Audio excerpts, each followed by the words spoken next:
বিসমিল্লাহির রহমানির রহিম।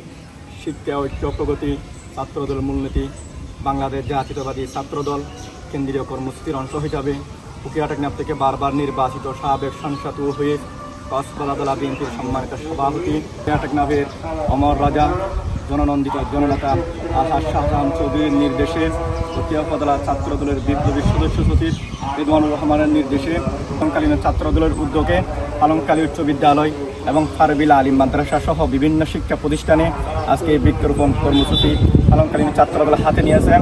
বাংলাদেশ জাতীয়তাবাদী ছাত্রদল সবসময় মানুষের কল্যাণে পরিবেশের উন্নয়নে সবসময় পাশে থাকবে।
Shabby